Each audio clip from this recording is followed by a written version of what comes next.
prêter encore une fois, parce que je dis encore une fois parce qu'on vient régulièrement et c'est toujours un plaisir de venir dans ce bel endroit. Donc merci de nous accueillir, merci à tous d'être venus. Je suis ravi d'être ici en présence de Yacine, le fondateur de WayConnect, qui sera la star de la soirée et qu'on connaît depuis un petit moment maintenant, puisqu'en fait Angel Square avait accompagné la première levée de fonds de WayConnect en 2016. Été 2016, et donc on a été ravis de suivre l'évolution de WayConnect jusqu'à l'annonce il y a quelques semaines. C'était quand déjà la grosse annonce? On l'a annoncé au mois de juillet, ça s'est fait au mois de juin. Voilà, donc on a été ravis de voir, pas surpris évidemment, mais ravis de voir cette belle nouvelle pour WayConnect.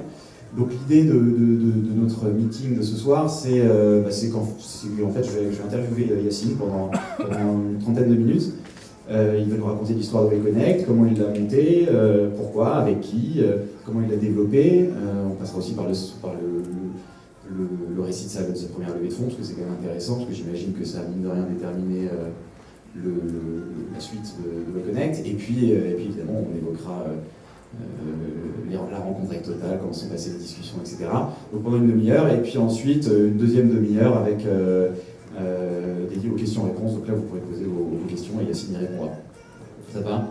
Parti. Bon, écoute Yacine, première chose, pitch-nous WayConnect. Désolé de te demander encore maintenant, mais rapidement, 30 secondes, une minute. Ok, alors déjà, bonsoir à tous. Merci pour votre invitation, on est ravis. WayConnect, on est une plateforme de gestion de flotte intelligente. C'est-à-dire qu'on accompagne nos clients, qui sont des entreprises en B2B, qui ont des parcs de véhicules. Et notre rôle, c'est de les aider à mieux gérer les véhicules. Les véhicules, ça coûte cher, ça coûte 10 000 € par an. Vous imaginez des sociétés qui ont des dizaines, des centaines, des milliers de véhicules, c'est une vraie problématique.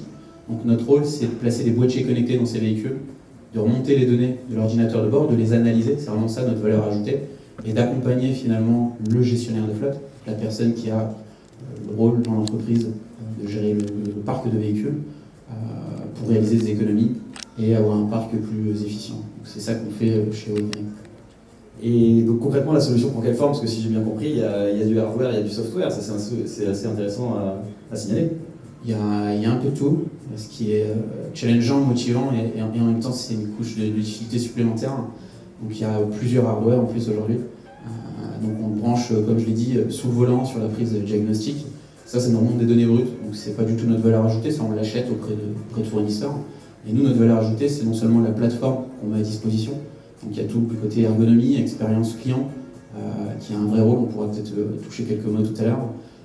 Et ensuite, la restitution qu'on est capable d'en faire auprès de la personne qui utilise le logiciel, mais également auprès des conducteurs, puisque une des innovations de WayConnect vis-à-vis de nos concurrents, ça a été de se dire que dans le véhicule, il y a un conducteur, même si ça peut paraître évident pour tout le monde, ça ne l'était pas forcément pour le marché. Tout le monde s'adressait à l'entreprise, tout le monde s'adressait à celui qui paye ou celui qui décide, donc le fameux gestionnaire de flotte. Les personnes s'intéressaient au conducteur. Et on s'est rendu compte en fait dans nos analyses que 50% des coûts du véhicule étaient induits par le comportement au volant. Donc si on veut réduire le coût d'un véhicule, si on veut réduire le parc, si on veut faire des économies, il faut comprendre le problème jusqu'au bout, en tout cas s'y intéresser, accompagner le conducteur avec des outils dédiés, spécifiques, une application mobile par exemple. Et c'est quoi le comportement du conducteur qui peut faire doubler le coût du véhicule? Alors, je ne vais pas rentrer dans la partie trop technique, mais il roule trop vite, il freine trop fort, des trucs. En fait, on a ce qu'on appelle le TCO sur les parcs automobiles, donc c'est le coût total du véhicule sur sa durée de possession. Et le marché avait l'habitude de calculer le TCO uniquement par rapport au prix du véhicule, par rapport au prix du carburant, à l'assurance, etc. Sauf que, entre toi et moi, on n'a pas forcément la même conduite. Tu as peut-être une conduite super sportive, et puis moi, bien sûr, j'ai une conduite en bon père de famille. Du coup, on n'a pas les mêmes coûts en termes de consommation de carburant, on n'a pas la même sinistralité due à la manière dont on va utiliser le véhicule au quotidien. Et ça, c'est le fameux TCO conducteur, donc l'impact du conducteur sur le véhicule. Comment tu en es venu à lancer WayConnect et avec qui? C'est quand même un secteur drôlement spécifique. Qu'est-ce que tu faisais avant et d'où ça vient en fait tout ça? Où on était avant, à l'école. On était étudiant en école de commerce et moi j'ai toujours voulu monter ma boîte. Peut-être certaines personnes dans la salle ce soir. Je voulais pas le faire tout seul parce que c'est compliqué. Enfin, c'est l'image que j'en avais et aujourd'hui je confirme que c'est extrêmement compliqué. Du coup je me suis dit je vais aller en école de commerce et je vais peut-être rencontrer d'autres personnes qui pensent comme moi, qui ont envie d'entreprendre. Donc c'est là que j'ai rencontré mes deux premiers associés, donc Christophe et Anthony, Christophe qui est présent dans la salle. On avait à peu près la même vision, on voulait créer, on ne savait pas quoi, mais on voulait créer notre boîte. C'était le début de vraiment la mode des startups, c'était il y a presque 5 ans maintenant. Par contre, on pensait avoir une super idée autour du véhicule. C'était pas forcément l'idée qu'on a aujourd'hui, le véhicule connecté, mais on était quand même pas loin. Notre grosse problématique, c'est qu'on n'avait pas de compétences techniques. Plutôt des profils business. C'est compliqué de se lancer dans les nouvelles techno si à un moment donné vous avez personne qui maîtrise ces technos. Donc c'est là qu'on a cherché notre CTO, Jonathan Schmidt, qui est présent ici dans la salle. Deux mots très rapides, parce que je sais que je dois faire court, mais on a mis beaucoup de temps à le trouver. La formation de l'équipe, c'est capital dans la réussite dans l'entrepreneuriat. Il vaut mieux avoir une bonne équipe et une idée moyenne qu'une super idée et l'équipe moyenne. Le résultat, c'est pas du tout le même. Donc je vous passe les détails. On cherchait un CTO, ça a été très long, on a mis 6 mois, 8 mois, quelque chose comme ça. Et puis de bouche en oreille, on a obtenu un rendez-vous à Paris avec ce fameux Jonathan, qu'on ne connaissait pas du tout, on ne l'avait jamais vu. On s'est rencontrés et on lui a pitché l'idée. Et puis on lui a dit par contre, il faut que tu viennes bosser avec nous à Lille. Il faut que tu quittes ton job parce que sinon c'est compliqué de bosser à distance. Il faut que tu déménages parce que Paris-Lille c'est un peu loin. Puis si tu peux te décider rapidement parce qu'on est un peu pressé. J'exagère à peine mais ça s'est passé à peu près comme ça et il nous a beaucoup aidé. Et aujourd'hui on a formé une Dream Team et c'est comme ça qu'on s'est lancé. D'autant plus important le CTO que tu es sur un produit hyper techno, quoi. Hardware, software, c'est quand même compliqué, quoi. Et puis en plus de ça, à la base c'était une application mobile en fait, qui permettait de détecter les accidents de la route, dans une logique de sauver la vie des gens, parce qu'on avait une approche peut-être un peu naïve sur les bords, mais assez humaniste en fait. Et il était spécialisé là-dedans, il travaillait chez France TV, il était l'un des formateurs sur la partie iOS, donc c'était parfait par rapport à notre besoin. Sauf que quand on a pivoté sur le véhicule connecté avec des boîtiers connectés, du software, du mobile, en plus des technos qui sont même pas dans son champ de compétences aujourd'hui, on s'est posé des questions en disant mais est-ce qu'il a encore les compétences pour le faire? Et une des leçons que je retiens, c'est s'entourer de gens qui sont capables de s'adapter. De s'adapter, d'apprendre en permanence et de se dire aujourd'hui on va dans cette direction, mais si demain on fait un pivot à 180 degrés, il faut que les gens puissent s'y adapter. Donc, une fois que vous avez trouvé votre CTO, la vision, elle était déjà celle d'aujourd'hui, c'est-à-dire que donc, vous avez vite abandonné l'idée des accidents de la route, et donc c'était déjà ça, le concept à ce moment-là, c'était couper les coûts pour les gestionnaires de flotte. Pas tout à fait, ça a pris un peu de temps quand même. Ça a pris 3 ans afin de vraiment faire monter la mayonnaise, on va dire. Parce que, donc, juste pour fixer pour planter le décor, vous avez commencé à bosser sur le projet quand et quand est-ce que vous avez vraiment lancé la boîte? Officiellement, on s'est dit on veut créer une boîte en octobre ou novembre 2013. On s'est vraiment lancé. Moi, j'ai démissionné de mon job en avril 2013 à peu près. Et puis après, au fur et à mesure, l'équipe s'est mise à temps plein sur le projet. Ça a mis du temps. On est rentré à Euratechnologies, qui est un accélérateur, un des meilleurs accélérateurs en France d'ailleurs, qui est basé à Lille. Et pour nous, ça a été vraiment l'école de l'entrepreneuriat, parce qu'on était hyper motivés, mais on avait 0 expérience. Un peu d'expérience professionnelle, parce qu'on avait fait nos études en alternance, mais aucune expérience dans l'entrepreneuriat.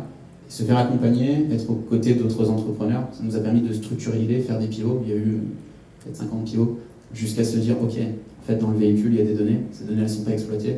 On peut peut-être créer de la valeur auprès de ces fameux gestionnaires de flotte, mais ça a mis 3 ans pour avoir une idée arrêtée. Et le business model, déjà, vous l'aviez en tête à partir du moment où vous êtes arrêté sur cette proposition pour les gestionnaires de flotte, vous saviez comment vous alliez gagner de l'argent? Non. Non, en fait, on ne savait pas grand-chose au début. Mais c'est cette méthode d'avancer par itération, de se dire je teste mes idées, je ne pars pas avec une idée préconçue en disant j'ai la bonne solution, et parce que moi j'en suis convaincu et c'est aux autres de s'adapter. Non, on a fait plein de tests, on a co-construit toute la solution avec les clients. Tant sur le business model que sur les fonctionnalités. On était vraiment en mode agile, en mode startup. Et je pense que c'est ça qui a fait qu'à un moment donné, ça a décollé. Parce que les gens, non seulement ils étaient dans la construction du produit au départ, donc ils avaient un peu plus de mal à se détacher le jour où le produit était prêt. Et puis on a créé une super relation qui nous a permis d'acquérir la compétence du métier, puisqu'à la base, on a plutôt des profils business. Mais le métier du gestionnaire de flotte, gérer un parc automobile, il y a des spécificités techniques, réglementaires bien particulières, comme dans tous les métiers. Donc, être au contact du marché et des clients nous a permis.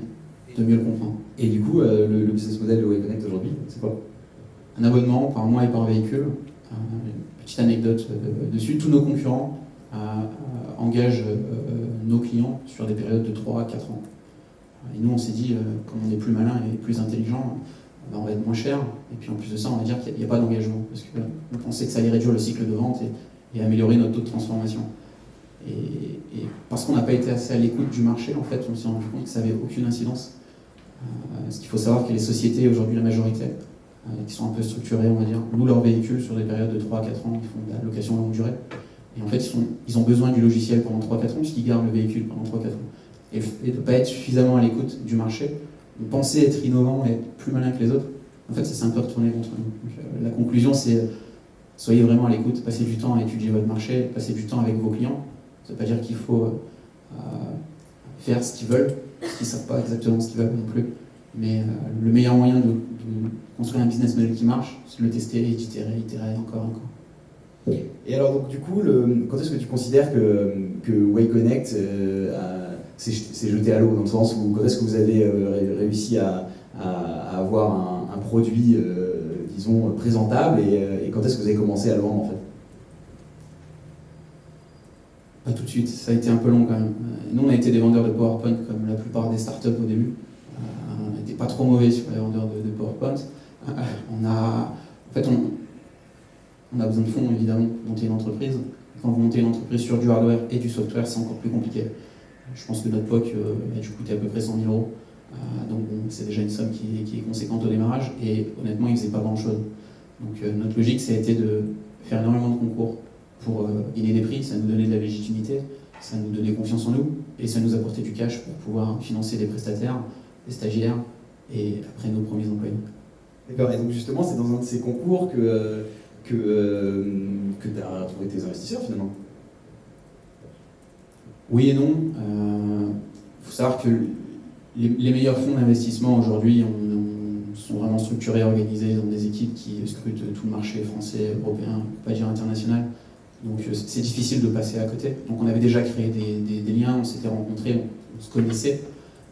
Après c'est sûr que le concours France Digital Tour, c'est un peu le concours référence, un des concours en tout cas référence chez les startups, de par la visibilité, mais de par le montant aussi, 1,5 million d'euros, c'est pas rien. Ça change des vies, ça change des boîtes, ça change des histoires. Donc on avait déjà eu des contacts avant, mais c'est vrai qu'à partir du moment où on a gagné ce concours, ça nous a donné une visibilité et des moyens beaucoup plus importants. Parce que donc, à partir de quand vous vous êtes mis en tête qu'il fallait lever des fonds dès le début, en fait? Parce que tu dis que ça coûte très cher et que, en fait, vous n'aviez pas encore votre produit avant votre levée de fonds, c'est ça?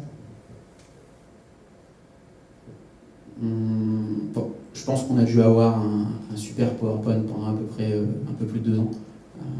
Le temps de trouver l'équipe, le temps de trouver les fonds, le temps d'ajuster l'idée aussi au début, parce que le premier produit qu'on vend et le produit qu'on vend aujourd'hui, c'est pas du tout le même.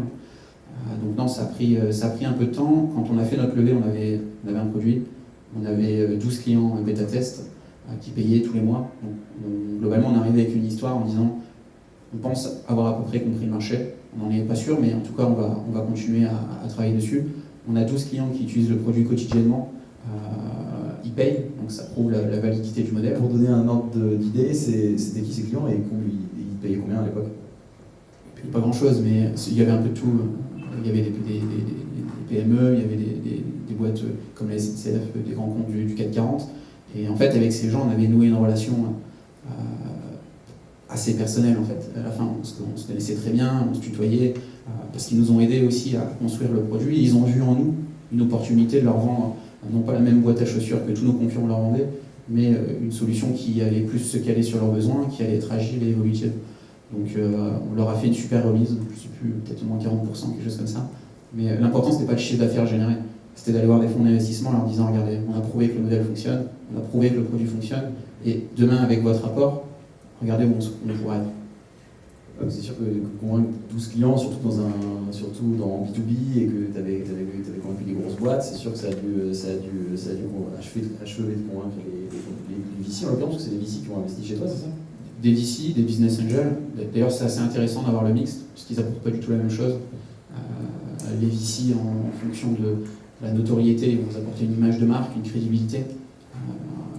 On a signé avec des Partech, des 360, des Brega. Bon, pour obtenir un prêt à la banque, après c'est beaucoup plus simple, parce qu'ils les connaissent et d'un coup vous gagnez en légitimité.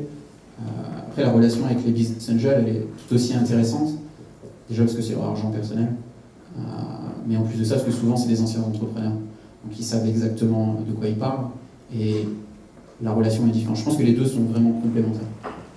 Et alors au moment où tu boucles ta levée de fonds, donc tu dis que tu avais 12 clients, un petit peu de chiffre d'affaires, c'était quoi les prochaines étapes que tu vendais aux investisseurs en fait? C'était quoi ton plan de développement à ce moment-là? Je n'ai plus forcément tous les chiffres en tête, mais, parce qu'ils changent souvent. Mais non, c'était devenir un acteur important sur le marché français et ensuite devenir un acteur important sur le marché européen. Oui, mais pour ça évidemment, parce que tout le monde le veut, mais plus concrètement, tu voulais recruter 10 commerciaux, tu voulais recruter 10 ingénieurs, c'était quoi à ce moment-là l'utilisation que tu voulais faire du 1,5 million que tu as levé? En fait, c'était déjà affiner notre modèle. C'est de se dire, ok, on a prouvé que ça marche, on a prouvé que les gens sont prêts à payer, que ça répond à un besoin. Maintenant, on n'était pas, je dirais, le produit n'était pas suffisamment complet pour concurrencer des concurrents, des mastodontes qu'on avait en concurrence directe, qui avaient beaucoup plus de fonctionnalités, qui allaient beaucoup plus loin. C'était peut-être moins innovant et il y avait moins de paillettes, mais si on devait comparer de fond à fond, ils étaient quand même meilleurs que nous. Donc c'était s'améliorer sur le produit, recruter des ingés, des data scientists, des commerciaux évidemment, mais en fait on recrute partout, quoi. À un moment donné, c'est un peu on ouvre les vannes et on se dit, bon, il faut passer la deuxième, et en fonction des objectifs financiers qu'on s'est fixés, on prend un cap et on y va, quoi. Et alors justement, donc ça, cette levée de fonds, c'était 2016, donc c'était il y a plus de 2 ans, entre-temps, l'équipe a grandi comment et la boîte a grandi comment? Dans les deux sens. Je pense que l'une des erreurs qu'on a faites, c'est de se dire, ça y est, on a de l'argent, on a des moyens, de manière assez importante. Parce qu'au total, en fait, on a levé quasiment 2 millions d'euros, donc c'est quand même pas rien. Et en fait, on s'est trop précipité en se disant, il faut recruter, je me souviens, on a recruté des profils qui étaient vraiment en support client, alors qu'en fait, on avait très peu de clients, on avait un cycle de vente qui était très long.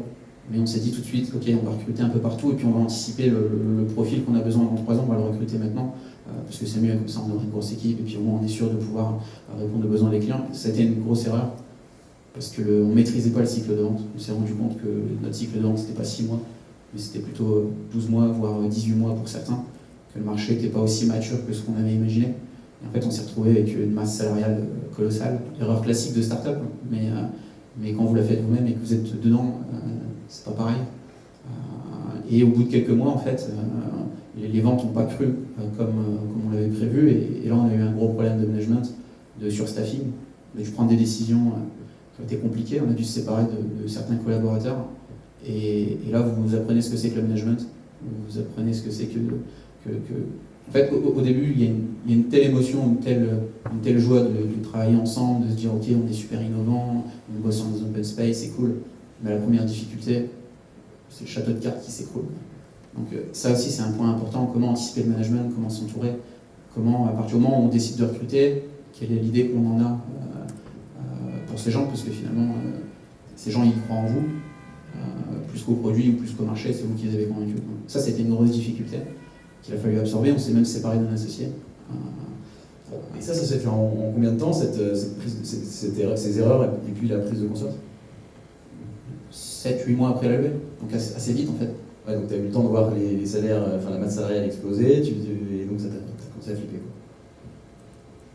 quoi. Oui, bien sûr, il y a des enjeux qui sont importants, il y a des enjeux humains, il y a des enjeux financiers. Le pognon des fonds d'investissement, il est entre guillemets pas très grave, même s'ils ne sont pas très contents que je dis ça dans l'argent, mais l'avenir des gens, il est beaucoup plus important.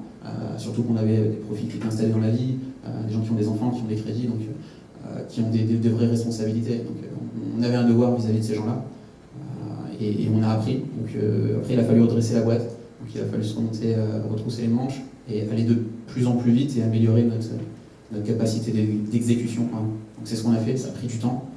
Il faut aussi regagner la confiance de l'équipe. On ne l'a pas fait avec tous les collaborateurs, mais je ne suis pas trop dépassé sur tes questions, mais si on est là aujourd'hui, c'est qu'on a réussi, je pense. On parle bravo. Et juste encore une fois, j'aime bien les sortes de grandeurs, pour que ce soit très concret. Tu dis que tu t'es séparé, t'as embauché beaucoup de monde, tu t'es séparé de certains, t'avais embauché combien de personnes, de combien t'as dû te séparer? Au notre plus grand pic, on va dire, on était une vingtaine de personnes, et on a dû se séparer de 7 collaborateurs. Donc, alors qu'avant la levée, vous étiez 4 en fait, c'est ça?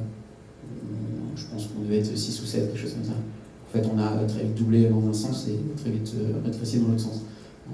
Et alors, c'était quoi le rôle de tes investisseurs là-dedans, à cette période-là? Est-ce qu'ils t'encourageaient justement à cramer l'argent qu'ils avaient investi, ou comment ça se passait? Le problème, c'est qu'il y a un effet un peu médiatique autour des startups. Aujourd'hui, vous regardez Madines, vous regardez tous les médias qui sont un peu spécialisés, c'est la course à celui qui a levé le plus d'argent, c'est la course à celui qui annonce les plus grands chiffres. Donc vous êtes un peu pris malgré vous dans cet élan qui est négatif. Le rôle des fonds, c'est d'avoir des résultats. Donc ils ne sont pas là de manière opérationnelle avec vous tous les jours, c'est vous qui dirigez la boîte. Eux, ils sont là pour vous conseiller. Mais après, en fait, je pense qu'il est important de bien identifier les gens avec qui vous allez bosser. Dans les fonds. Et de savoir, en fonction de leurs compétences, comment est-ce qu'ils peuvent vous accompagner dedans. Nous, on en a eu 3. On n'a pas du tout eu les mêmes retours d'expérience. Je ne donnerai pas de nom, évidemment, mais il y en a certains qui ont été d'une aide précieuse sur les compétences qu'ils avaient, d'autres qui ont eu un rôle beaucoup plus éloigné, pour ne pas dire un rôle financier. Bon, c'est beaucoup moins utile. Donc, je pense que c'est quelque chose qui s'anticipe. Acceptez pas la première internship que vous allez avoir, surtout que si vous en avez une, c'est que vous pouvez peut-être en avoir 2 ou 3. Nous, on en avait reçu 4. Et je pense que malgré tout, on a fait le bon choix. Après, on était jeunes, on a fait des erreurs de débutants. Mais avoir une vision sur la relation que vous allez avoir avec vos partenaires financiers, elle est importante avant qu'ils rentrent dans la boîte. Le jeune entrepreneur, il se pose souvent la question de quel valo il doit lever, est-ce que ça va influer sur l'avenir de sa boîte, comment, qu'est-ce que tu as à nous dire sur ce point? Nous, notre stratégie dessus, ça a été déjà d'aller discuter avec des entrepreneurs qui avaient levé avant nous. Ça peut paraître évident, mais tout le monde ne le fait pas. Donc on a passé beaucoup de temps avec à essayer de comprendre comment ça fonctionne, quel est le langage qui est attribué à ces levées de fonds. Il y a un vocabulaire qui est très technique. C'est mieux de le maîtriser avant d'aller discuter avec des VC, parce que pour le coup, ils le maîtrisent très bien. De quoi tu parles? De pré-monnaie, post-monnaie, de KPI, c'est tout? Par exemple, effectivement, il y a tout un tas de bouquins qui existent dessus, donc ça égayera vos soirées, mais c'est important de les lire et de maîtriser au moins la base, puisque c'est votre crédibilité qui est en jeu. Et pour revenir sur le lien de ta valo, en fait, c'est du bullshit, les valos à notre niveau. Quand on vend, on fait moins de 100K de chiffre d'affaires, comment est-ce que tu veux évaluer une entreprise? C'est hyper compliqué. Alors certains vous diront qu'ils ont des méthodes, la réalité, ou en tout cas ma vision, c'est que c'est du bullshit. La valo, c'est le prix que la personne en face elle est prête à payer.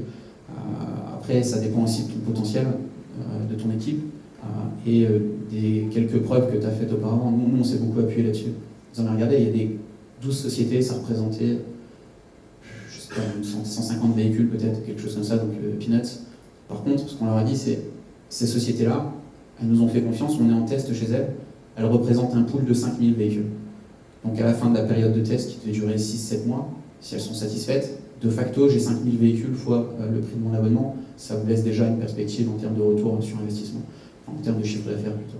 Donc ça les a beaucoup séduits, et c'est là-dessus qu'on s'est appuyé pour justifier une valo, mais beaucoup moins sur une formule mathématique complexe qu'on aurait pu utiliser. D'accord. Et donc 8 mois après la levée de fonds, tu dis que tu as pris conscience que tu avais fait des erreurs, etc. Ensuite, qu'est-ce qui s'est passé? Comment se portait WayConnect? Est-ce que vous avez atteint les objectifs que vous étiez fixés? Alors, dans ton communiqué de presse de levée de fonds, tu parles de faire 100 millions d'euros de chiffre d'affaires. Donc, je ne sais pas si c'était le cas un an après, mais est-ce que tu étais content, est-ce que vous étiez content chez WayConnect de la tournure que prenaient les événements? Est-ce que peut-être vous étiez même rentable ou sur le point de l'être? Comment ça se passait? On n'était pas rentable. Après, sur les 100 millions, je pense que c'est important d'être ambitieux. Il faut être réaliste. Il faut s'assurer que la manière dont on va délivrer les choses, elle est cohérente. Maintenant, quand on crée une entreprise, c'est pas pour faire 100 000 euros de chiffre d'affaires, enfin pas quand on crée une start-up en tout cas.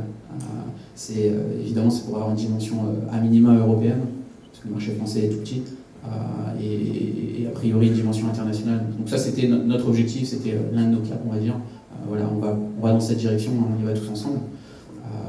Après, non, on n'était pas rentable. D'ailleurs, on ne l'est toujours pas aujourd'hui. Donc ça n'a jamais été un objectif au quotidien, cette rentabilité? Non, notre objectif, c'était le taux de transformation. C'était de se dire, aujourd'hui, il y a 10%, peut-être 15% aujourd'hui de taux d'équipement. Ça veut dire que voilà, le potentiel marché est énorme. Comment est-ce qu'on réduit notre coût d'acquisition? Comment est-ce qu'on prouve qu'on est capable de transformer rapidement? Après, vous prenez des boîtes comme Uber aujourd'hui, ils ne sont pas rentables, mais c'est pas grave. Parce que le jour où ils arrêtent leurs investissements, évidemment, ils peuvent l'être. Et le but, c'est de prendre des parts de marché.